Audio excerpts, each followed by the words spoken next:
कार्यक्रम के प्रायोजक हैं कमला पसंद, स्वाद में हमेशा 2 कदम आगे।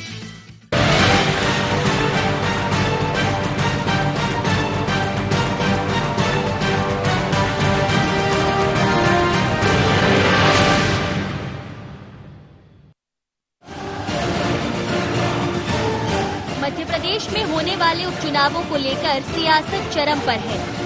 कोई किसी भी मामले में अपने प्रतिद्वंदी से कमतर नजर आना नहीं चाहता। पहले बयानों पर तकरार और अब सरकारी अधिकारियों और कर्मचारियों को लेकर सियासी दल आमने सामने आ गए हैं। कांग्रेस ने आरोप लगाया कि अधिकारी और कर्मचारी सत्तारूढ़ भाजपा के दबाव में काम कर रहे हैं। कांग्रेस ने चुनाव की निष्पक्षता पर सवाल उठाते हुए अलग अंदाज में सरकारी अमले को मतगणना के बाद की तारीखें भी याद दिला दी। ये छोटे छोटे शासकीय कर्मचारियों पर दबाव डाल रहे, तुम जाके ये करो, और 10 तारीख के बाद सब अधिकारी और पुलिस कर्मचारियों को याद रखना चाहिए कि 10 के बाद 11 तारीख भी आएगी। जहाँ जहाँ शिकायतें आई हैं उन पर हम नजर रख रहे हैं और उन्हें चेतावनी भी देते हैं। कांग्रेस जन सरकार में रहे ना रहे, वैसे सरकार में हम आने वाले हैं, लेकिन फिर भी ऐसे तत्वों से निपटना हम लोग जानते हैं। कांग्रेस ने पूरे मामले की शिकायत निर्वाचन आयोग से भी कर दी, लेकिन सियासत यहीं थोड़ी रुकने वाली थी। भाजपा ने कांग्रेसी नेताओं के लहजे और अंदाज पर आपत्ति जता दी। निर्वाचन आयोग का दरवाजा भी खटखटा दिया। भाजपा बोली कि कांग्रेस हार के डर से अधिकारियों और कर्मचारियों को निशाना बना रही है। ये चुनाव आचार संहिता का खुला उल्लंघन है। अपनी संभावित पराजय से बौखलाकर कांग्रेस के नेता श्री कमलनाथ जी, श्री दिग्विजय सिंह जी आजकल कर्मचारियों और अधिकारियों को धमका रहे हैं। रोज धमकी दी जा रही है, हम देख लेंगे, हम निपट लेंगे, हम निपटा देंगे। धमकाना भी चुनाव आचार संहिता का उल्लंघन है। इसलिए मैं माननीय चुनाव आयोग से निवेदन करता हूँ, वो स्वतः संज्ञान ले और धमकाने वालों के खिलाफ कार्रवाई करे। मध्य प्रदेश के अधिकारी कर्मचारियों पर उनको खुली गुंडागर्दी करते हुए उन पर दबाव डालना, देख लेने की धमकी देना, इसकी शिकायत हमने आज मुख्य निर्वाचन पदाधिकारी को की है। इलेक्शन कमीशन ऑफ इंडिया भी और मध्य प्रदेश के मुख्य निर्वाचन पदाधिकारी को हमने जो कंप्लेंट की है कि इनके चुनाव प्रचार पर प्रतिबंध लगाया जाए।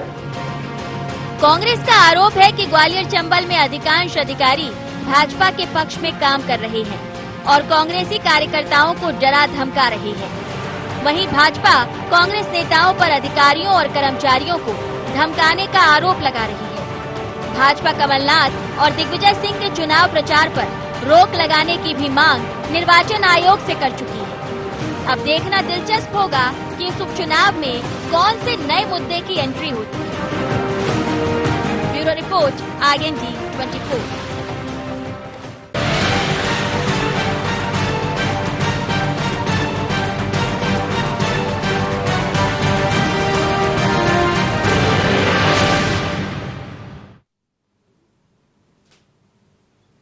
शिकायत पर शिकायत है, वार पर पलटवार है, आरोप प्रत्यारोप है, बदजुबानी है, एक दूसरे को नीचा दिखाने की कोशिश है। यानी हर वो चीज इस चुनाव में नजर आ रही है जो पहले शायद किसी चुनाव में इस स्तर पे ना देखी गई हो। लेकिन सवाल ये है कि चुनाव आयोग से जो शिकायतें की जा रही हैं उनमें सच्चाई कितनी है? क्या वाकई चुनाव का रुख मोड़ने के लिए ये बयानी हो रही है या फिर इसके पीछे का मकसद कुछ और है? इसे समझने की हम कोशिश करेंगे। IND एजेंडा में आपका स्वागत है। आपके साथ मैं हूं नाजनीन नकवी। पहले नजर एजेंडा पॉइंट्स पर। उपचुनाव से पहले धमकी वाली सियासत के क्या मायने? क्या चुनाव ड्यूटी में लगे अफसरों पर कांग्रेस को नहीं भरोसा? क्या उपचुनाव से पहले वाकई कांग्रेस को सता रहा हार का डर? कर्मचारी हितैषी का दांव खेल, क्या भाजपा उठाएगी फायदा? जी हां, पहले भी कांग्रेस ने कर्मचारी हितैषी होने की बात कही, सरकार में आके वादे पूरे करने का दावा किया, लेकिन ऐसा हो नहीं सका और अब कर्मचारियों पर संशय करना, भाजपा कह रही है कि कर्मचारी अधिकारियों को धमकाया भी जा रहा है, डराया भी जा रहा है, इस मामले की शिकायत भी की जा रही है। लेकिन सवाल ये है कि इस शक की गुंजाइश क्यों नजर आ रही है कांग्रेस को? जहां कार्रवाई हुई है, क्या वाकई वहां पर गड़बड़ियां हो रही थी? अगर गड़बड़ियां हो रही हैं तो फिर शिकायत पर आपत्ति क्यों ली जा रही है? इस सब बातों को समझने की कोशिश करेंगे। मेहमानों से जुड़ते हैं, हमारे साथ वरिष्ठ पत्रकार सुरेश शर्मा जी जुड़ रहे हैं, हमारे साथ ब्रजगोपाल लोया जी जुड़ेंगे भाजपा का पक्ष रखने के लिए, अब्बास हफीज हमारे साथ है, कांग्रेस के प्रवक्ता है। सबसे पहले सवाल सुरेश जी आपसे, क्योंकि आपने कई चुनावों को देखा है, कई बयानों को सुना है, लेकिन इन उपचुनाव में 28 सीटों पर जहां जीत की बात की जा रही है दोनों दलों की तरफ से, वहां शिकायत करना, संशय करना, शक करना कैसे देखते हैं? देखिए नाज़नीन जी, सारे मामले में दो बातें हम लोगों को समझ में आ रही हैं। पहली ये समझ में आ रही है कि जब हम पुराने समय की बात है, आज तो खैर युग बदल गया है इसलिए नहीं कह सकते, लेकिन पहले ये होता था कि जो जितनी ज्यादा शिकायतें करेगा माना जाएगा कि वो चुनाव हार रहा है जी। और लेकिन अब ये मैं इस फार्मूले को मानने की स्थिति में नहीं हूं, क्योंकि जब सत्ता पक्ष और विपक्ष दोनों ही बराबर शिकायतें कर रहे हैं तो इस फार्मूले का कोई मायने रह नहीं जाता है। जी। और क्योंकि ये हो सकता है कि दोनों को ही पूरी जीत का भरोसा न हो, तो एक तो ये पक्ष होता है। दूसरा पक्ष ये है कि क्या सचमुच में अधिकारी और कर्मचारी जो है वो सत्ता के साथ चलते हैं, सत्ता के लिए काम करते हैं, ये प्रश्न उठता है। लेकिन जब ये प्रश्न उठता है तब हमें राजनीति, चलिए ठीक है, ये सवाल जो है वो कांग्रेस भी उठा रही है। ब्रजगोपाल जी क्या कहना चाहेंगे? सुरेश जी कह रहे हैं कि पहले एक फॉर्मूला था, जब शिकायत ज्यादा हो तो ये माना जाता था वो पार्टी या वो दल कमजोर है, लेकिन अब तो ऐसा दोनों तरफ से दिखाई दे रहा है। ऐसे में आपका प्रचंड बहुमत का दावा क्या लग रहा है थोड़ा कमतर है? नहीं जी, इसमें ना तो हमारा दावा कमजोर है ना हमारी जीत में कोई संशय है। प्रश्न ये बहुत महत्वपूर्ण है और ये महत्वपूर्ण प्रश्न इसलिए है कि Congress dirty tricks politics department चलाती है और ये जो कांग्रेस का डर्टी ट्रिक्स का डिपार्टमेंट है वो जब अपना एजेंडा पूरा नहीं कर पाती है तब कांग्रेस और उसके नेता संवैधानिक संस्थाओं पर उंगली उठाते हैं और ये उंगली उठते उठते मध्य प्रदेश के लाखों कर्मचारियों पर आ चुकी है जो ईमानदारी से संविधान के दायरे में अपने उत्तरदायित्व का पालन कर रहे हैं, वो भी इस कोरोना की विकट स्थिति में। महत्वपूर्ण ये था कि हम उन्हें प्रोत्साहित करते, उसके बजाय कमलनाथ जी उन्हें धमकी देने पर उतारू हो गए और ये जो उन्होंने धमकी दी है कि 10 के बाद 11 तारीख आएगी, ये दुर्भाग्यपूर्ण है। परंतु इससे भी ज्यादा दुर्भाग्यपूर्ण ये है कि जब एक मध्य प्रदेश के 10 वर्ष मुख्यमंत्री रहे माननीय दिग्विजय सिंह जी ये कहते हैं कि कांग्रेस जनों को निपटना आता है, हारने के बाद भी निपटना आता है, यानी ये तो गुंडागर्दी हो गई कि आप सरकार में तो नहीं है तो क्या उनको फिजिकली नुकसान पहुंचाएंगे आप? ये कहने का तात्पर्य आप समझिए कि क्या है। और ये जो भयभीत करने की योजना है कांग्रेस की, खासतौर से शासकीय कर्मचारियों को, ये पूरी होने वाली नहीं है। ये जो अहंकार में डूबे लोग थे, इनसे जब जनता नाराज है तो ये अब कर्मचारियों पर दबाव बनाने का प्रयास कर रहे हैं, परंतु इन लोगों को कोई सफलता मिलने वाली नहीं है। ये जो चाहे वो अपने अपने मायने हैं, कांग्रेस ने किस संदर्भ में कहा, आप उसके अलग मायने निकाल रहे हैं। लेकिन सुरेश जी, जब शिकायत की गई कांग्रेस की तरफ से तब चुनाव आयोग ने अलग अलग जगह कुछ कार्रवाई भी की है, अलग अलग तरीके से देखा जाए काफी सारी शिकायतें आई हैं चुनाव आयोग के पास। तो ऐसे में अगर कोई शक है, कोई संशय है, कार्रवाई हो रही है, शिकायत हो रही है, तो उसको इस नजरिए से देखना कि सिर्फ अधिकारियों को धमकाया जा रहा है, क्या ये ठीक मालूम पड़ रहा है? नहीं, निर्वाचन आयोग के पास जब भी शिकायत आती है तो निर्वाचन आयोग उसकी निष्पक्ष जांच कराता है। जांच में यदि पुष्टि पाई जाती है तो आयोग के निर्देश पर प्रशासन के अधिकारियों को बदला जाता है। अशोकनगर में कलेक्टर और एसपी दोनों बदले गए, इससे पहले भी और अधिकारी बदले गए हैं, तो ये तो होता है। लेकिन मैं इस बात से जरूर इत्तेफाक रखूंगा कि कमलनाथ जी जिस तरह धमकी पर उतर आए, ये कोई एक बड़े नेता के लिए ये कोई अच्छी बात नहीं है कि वो कर्मचारियों को ये कहें कि 10 के बाद भी 11 आती है। इसका मतलब क्या ये चाहते हैं कि इनके पक्ष में काम करने लग जाए कर्मचारी, यदि वो आज भाजपा के पक्ष में कर रहे हैं तो। और दिग्विजय सिंह जी के द्वारा, दिग्विजय सिंह जी की ये भाषा कभी नहीं रही कि निपट काट लेंगे। मुझे नहीं लगता कि वो राजनीति में अधिकारी कर्मचारियों के प्रति शालीन रहने वाले हैं। ये अलग बात है कि उन्होंने जब 10 साल पूरे हुए थे तो कर्मचारियों से कुछ भी कह दिया था, वो एक कालखंड था छोटा सा। लेकिन दिग्विजय सिंह जी कभी भी इस टाइप की कर्मचारी अधिकारियों के साथ मर्यादा नहीं खोते। चलिए ठीक है, फिर थोड़ा समझना बनता है कांग्रेस से, क्योंकि उनके नेताओं की ये टिप्पणी है। अब्बास हफीज हमारे साथ हैं। अब्बास, आपने दोनों को सुन लिया, क्या कहना चाहेंगे? देखिए नाज़रीन जी, खुद कबूल किया है लोया जी ने कि अगर कभी किसी की जांच होती है, कोई अधिकारी गलत पाया जाता है, दोषी पाया जाता है, तो उस पर कार्रवाई की जाती है। ये जो गुस्सा है, आक्रोश है भारतीय जनता पार्टी की सरकार के मुखिया का, वो इसी बात पे है। कांग्रेस ने दिग्विजय सिंह जी के माध्यम से दिग्विजय सिंह जी के नेतृत्व में शिकायत जब की, तो चुनाव आयोग ने सही पाया उस शिकायत को। अशोकनगर के कलेक्टर को और एसपी को हटाया गया।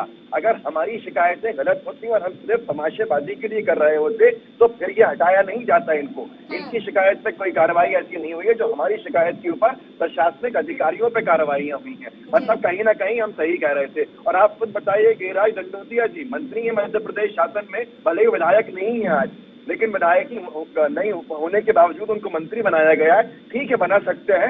एक मंत्री मध्य प्रदेश शासन का, शिवराज जी का, कैसे खुले तौर पर धमकी दे रहे थे वो कि कमलनाथ जी यहाँ से जिंदा वापस नहीं जाएंगे।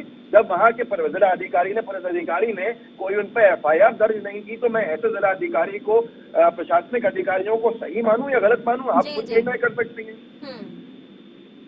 बिल्कुल, इस पे क्या कहेंगे लोया साहब? नहीं, मैं ये बिल्कुल नहीं कह रहा। हम भारतीय जनता पार्टी और सरकार ना तो किसी को काम करने के लिए विवश कर रही है और ना भारतीय जनता पार्टी का पक्ष लेने के लिए कर रही है। हम तो ये कह रहे हैं ना कि अधिकारी से आपको समस्या है, आप उसकी शिकायत करिए, निर्वाचन आयोग जांच कर दोषी पाया जाएगा, हटा दिया जाएगा। हम ये बिल्कुल नहीं कह रहे हैं, परंतु हम ये कह रहे हैं कि क्या आप गुंडागर्दी करेंगे? क्या उनको देख लेने की धमकी देंगे? ये जो सड़क छाप नेताओं की जो भाषा होती है, उस भाषा का इस्तेमाल यदि मध्य प्रदेश के 2 पूर्व मुख्यमंत्री करेंगे तो आप सोचिए कि राजनीति का स्तर कहां जाना है। ये शुरुआत कहां से हुई? भाषा की आपने बात की है तो सुरेश जी, भाषा की मर्यादा तो बार बार टूट रही है। हाँ जी, बोलिए बोलिए बोलिए लोया साहब। नाजनीन जी, समझिए आप इस बात को।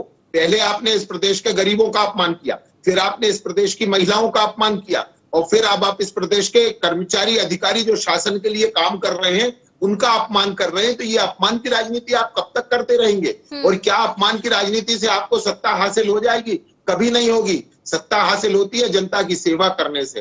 वो सेवा अगर शिवराज सिंह चौहान और भारतीय जनता पार्टी कर रहे हैं तो सत्ता उनके पास रहने वाली है। कह रहे हैं ना लोया जी, अब्बास जी कह रहे हैं कि शिकायतें की तो उस पर कार्रवाई हुई है, यानी गड़बड़ी थी, तो फिर इसमें अपमान और सम्मान को क्यों जोड़ा जा रहा है? वही कह रहा हूं नाजनीन जी, इसका सीधा प्रमाणिक है ये कि सरकार और अधिकारी ईमानदारी से काम कर रहे हैं। यदि किसी की शिकायत हुई उन्हें तुरंत हटा दिया गया। आप किसी की भी शिकायत चुनाव आयोग से कर सकते हैं, आप करिए। चलिए, शिकायतों का क्या आधार है और अपमान और सम्मान से ये मामला जुड़ने के बाद, ब्रेक के बाद में सवाल लूंगी अब्बास जी से कि आखिर अब अधिकारियों के सम्मान से ये मामला जुड़ गया और इसमें किस तरीके से कांग्रेस को नुकसान हो सकता है, या फिर जो कार्रवाइयां हो रही हैं वो ऐसे ही आगे भी जारी रहेंगी। ब्रेक के बाद इस पर चर्चा करेंगे।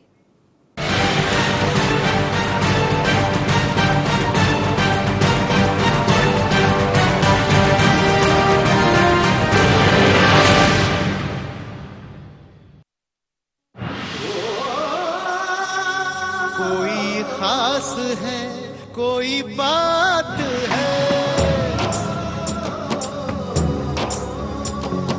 कमला पसंद। जीते दुनिया हर बाजी जीते, हर अदा में शाही अंदाज है। कमला पसंद पान मसाला, शाही स्वाद, शाही अंदाज, स्वाद में हमेशा 2 कदम आगे।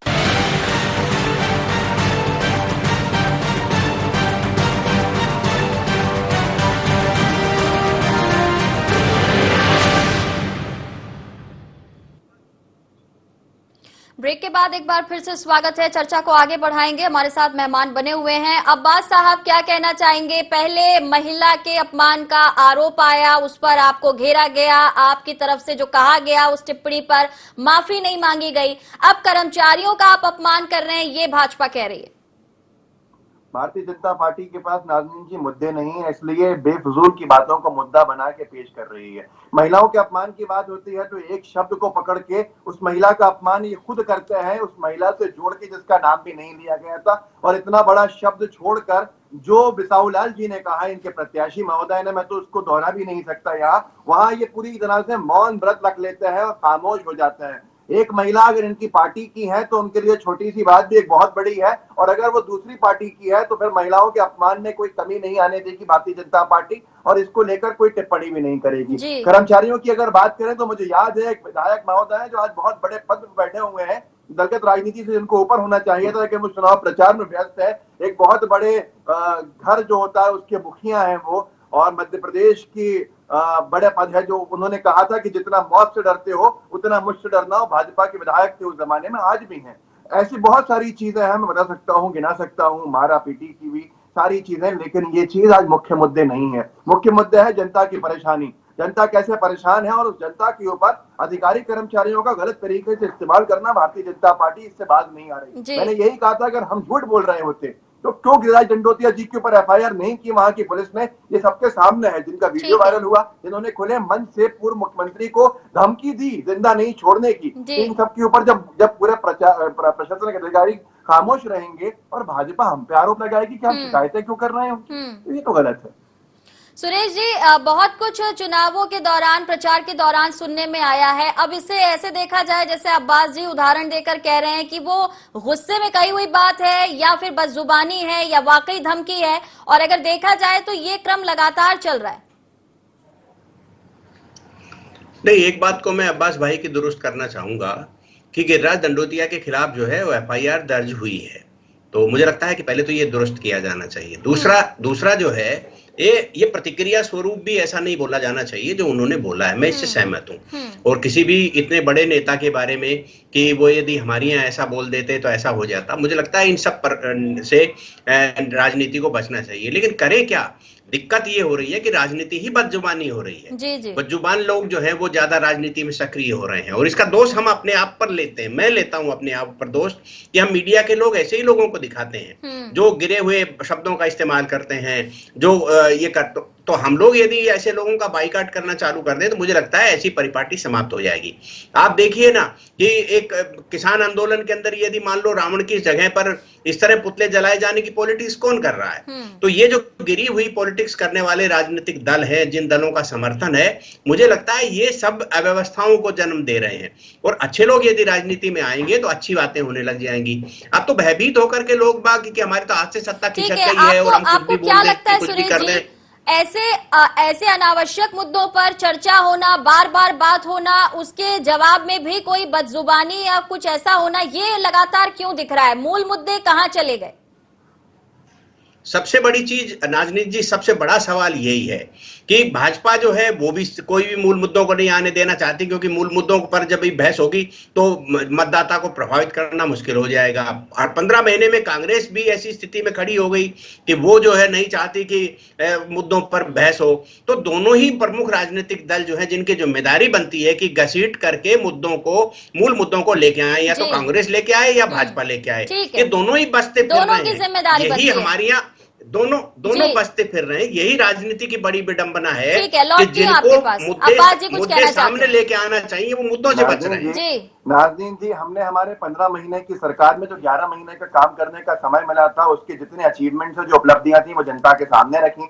हमने मुद्दों के ऊपर बात की, हमने अपनी बुकलेट जारी करी, हमने अपना वचन पत्र, जो हमारे प्रत्याशी थे उन्होंने विधानसभा वार जो विधानसभा की परेशानियां थी उनको जारी किया। वो सीधे सीधे बताती हैं कि 15 साल में भारतीय जनता पार्टी ने इन क्षेत्रों में कुछ भी नहीं किया, तभी तो हमें वादा करना पड़ा। ये मुद्दे की बात थी। हमने जो अपना वचन पत्र जो पूरी विधानसभा के उपचुनाव के ऊपर, उपचुनाव के लिए जारी किया, उसके अंदर हमने पहले अपना विभागवार जो हर एक विभाग का मध्य प्रदेश का, उसका हिसाब दिया कि हमने ये काम किया था, इतना कर लिया था, आगे इतना करेंगे, और उसके जो एक्स्ट्रा वादे थे वो हमने उसके अंदर किए। ये सारी चीजें, हम तो मुद्दे की बात करते थे। पर भारतीय जनता पार्टी अपने ना 15 साल का हिसाब देती है, ना ये 6-7 महीने का हिसाब देती है। भारतीय जनता पार्टी अपमान, सम्मान, सिंधिया जी का सम्मान होता है, कभी कभी देवी जी का सम्मान होता है, कभी किसी का सम्मान होता है, कभी किसी का अपमान होता है। सिर्फ इसके आसपास घूम रही है। ठीक है, यानी विकास का मुद्दा आपने पीछे छोड़ दिया, गिनाने के लिए आपके पास कुछ नहीं है, और जिन मुद्दों के सहारे आप मैदान में हैं उससे जनता प्रभावित नहीं होगी। लोया जी, गलत बात है ये। अब्बास जी जो कहना चाह रहे हैं वो ठीक बात नहीं है। हम चुनाव में जब जनता के बीच में जा रहे हैं तो दोनों बातों को साथ लेकर जा रहे हैं कि पिछले 15 वर्षों में और इन 6 महीनों में हमने क्या क्या विकास के और गांव गरीब मजदूर किसान के कल्याण के काम किए हैं वो भी गिना रहे हैं, और इन्होंने किस तरह 15 महीने में मध्य प्रदेश को बर्बाद किया है वो भी बता रहे हैं। और ये कांग्रेस खुद नाकामी है उनकी कि वो अपने 15 महीने के कार्यकाल की एक भी उपलब्धि नहीं बता पा रहे हैं, और उसके बजाय गंदी भाषा का प्रयोग कर रहे हैं। क्या बर्बाद किया लोया जी मध्य प्रदेश को 15 महीने में? पांच काम गिना दीजिए ऐसे, गिना दीजिए तो मैं बोलता रहूं। पांच काम गिना। आप रुकेंगे तो मैं बोलूंगा। मैं बता देता हूं आपने क्या काम किए हैं। कुल मध्य प्रदेश के पास स्वास्थ्य इंफ्रास्ट्रक्चर के 1850 करोड़ रुपए थे, जिसमें 1615 करोड़ रुपए कमलनाथ जी अकेले छिंदवाड़ा में ले गए। वो मध्य प्रदेश के मुख्यमंत्री बने थे, मगर केवल छिंदवाड़ा के मुख्यमंत्री होकर रह गए। लोया जी, अरे आपको बताता हूँ, सुनते जाइए, सुनते मेरे पास हर चीज का कागज है। जो कह रहा हूँ, जो मैं कह रहा हूँ वो विधानसभा के पटल पर रखी गई जानकारी है। मैंने आपसे क्या कहा? मैंने आपसे क्या कहा? जो कह रहा हूँ। नाजनीन जी बेहतर होगा कि अब्बास जी को आप कहिए कि कृपया शांत रहे। नहीं, ठीक है, उनका वो भी आपके एक एक बात का जवाब ही दे रहे हैं। आप विधानसभा के पटल की बात करेंगे तो कृषि ऋण माफी की बात आएगी। अपना जवाब दीजिए, मैं फिर आपको बताता हूँ। मध्य प्रदेश की विधानसभा में आपके एक तरफ सही है, एक तरफ। चलिए अब्बास साहब थोड़ा सा सुन लेते हैं, आप जवाब दीजिएगा। सुन लेते हैं लोया जी को। जी लोया जी बोलिए। अब्बास हफीज जी, मध्य प्रदेश की विधानसभा में आपके सामाजिक न्याय मंत्री लखन घनघोरिया जी ये कहते हैं कि हम कन्याओं को 51,000 नहीं दे पाए। ये मैं नहीं कह रहा हूँ, आपके मंत्री कह रहे हैं, मैं नहीं कह रहा हूँ। ये डॉक्टर गोविंद सिंह कह रहे हैं कि हम रेत का अवैध खनन नहीं रोक पाए। मैं नहीं कह रहा हूँ। सम्मेलन हुआ है ये सब जो बात के अंदर कुणाल चौधरी विधायक ने कराए, 3 का पेमेंट हमने कर दिया। 51,000 रुपया था फरवरी से जो आंदोलन, जो फरवरी में जो आयोजन हुआ उसका आपने नहीं किया। अब्बास जी, आप बीच में क्यों बोलते हैं? आप इंतजार क्यों नहीं करते? मैं इंतजार करता हूँ, आप बीच में मत बोलिए। नहीं, मैं इतनी क्षमता होनी चाहिए कि 2 मिनट की बात याद रख के 2 मिनट में जवाब दें। आप में भी आप 2 मिनट के पूरे आरोप सुन लो। अच्छा ठीक है, ठीक है लोया साहब सुन लीजिए, फिर अच्छे से जवाब दीजिए। ये चर्चा हम कई बार कर चुके हैं, कांग्रेस ने क्या किया, आपने 15 सालों में क्या किया। लेकिन अब सुरेश जी बात 15 सालों की नहीं होती है, अब बात होती है अभी वापस सत्ता में आई बीजेपी के कामकाज को गिनाने की। ऐसे में अगर पटल की बात हो रही है, विधानसभा में क्या रखा गया, क्या जानकारी दी गई, तो फिर कृषि ऋण माफी की बात कांग्रेस करेगी, इससे क्यों नकारा जा रहा है? नहीं, ये बात अपनी जगह है कि कृषि की ऋण माफी हुई है, कौन इसके लिए मना करता है, लेकिन जितनी होना चाहिए उतनी नहीं हुई है, क्योंकि इन्होंने खुद ही तय किया है कि हम चरणबद्ध तरीके से करेंगे, और चरणबद्ध भी उल्टा लिया। पहले 2 लाख वाले करते, फिर उसे 1 लाख वाले करते, फिर 50,000 वाले करते, लेकिन ज्यादा मात्रा इन्होंने तो 10-20 हजार वाले से शुरू करा और 2 लाख तक पहुंच ही नहीं पाए। मुझे लगता है ये फाइनेंशियल प्रॉब्लम थी जिसके कारण सरकार में हमने नहीं, मैं वही कह रहा हूँ अब्बास भाई मैं वही कह रहा हूँ कि आपने जो किया है वो सबसे पहले तो कमलनाथ जी ने अपने फाइनेंशियल मामले को सेट करने के लिए बैंकों का एनपीए निपटाया, उसके बाद जो है उन्होंने 4,000 चलिए ठीक है, होगा शिकायत भी है। बहुत शुक्रिया।